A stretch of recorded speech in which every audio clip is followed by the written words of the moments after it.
Good morning বন্ধুরা, আজকের আমরা বেরিয়ে পড়ছি একটি চমৎকার পিকনিক ট্রিপে, যেখানে আমরা যাচ্ছি আমাদেরই ফ্ল্যাটের সদস্যদের সঙ্গে গঙ্গার ধারে একটা অসাধারণ রিসর্ট।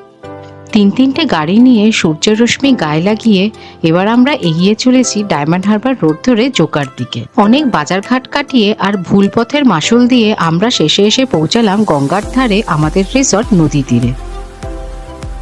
রিসর্টে ঢুকেই দেখলাম পার্কিং স্পেসটা বেশ অনেকটাই ছিল। এবার আমাদের 2 ঘন্টার যাত্রাপথ করে এমন খিদা পেয়ে গেছিল, তাই রিসর্টে রুমে যাওয়ার আগে আমরা পেট পুরে খেয়ে নিলাম লুচি আর আলুর দম। এমন সুস্বাদু খাওয়ার পরে আমরা চলে গেলাম একটা আড্ডা মারতে, আর বাচ্চারা গেল সুইমিং করতে। এই রে, বড়রাও এর মধ্যে ঝাঁপ মেরে দিয়েছে। চলো এবার তোমাদের একবার রিসর্টের ট্যুরটা করাই। এই হচ্ছে রিসর্ট, আর এই হচ্ছে আমাদের চারিদিকের ভিউ। ভীষণ সুন্দর গঙ্গার ধারে এই নদী তীরের রিসর্টটি দেখতে অতুলনীয়।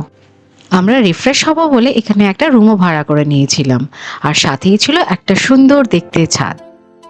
ছাদে এসে একটু বসতে না বসতেই চলে আসলো আমাদের মিড স্ন্যাক্স। চা খেতে খেতে আমরা অনেক গল্প করলাম। তারপরে আমাদের হয়ে গেল সময় দুপুরবেলা লাঞ্চের।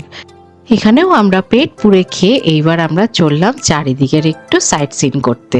ভীষণ সুন্দর এই পরিবেশে এত সুন্দর একটা রিসর্ট, মনটা ভীষণভাবে ভরে গেল। এবার আমাদের হয়ে গেল বাড়ি যাওয়ার পালা। বেরিয়ে পড়লাম আবার বাড়ির দিকে। দেখা হবে আমার নেক্সট ভিডিওতে। চলো বাই বাই।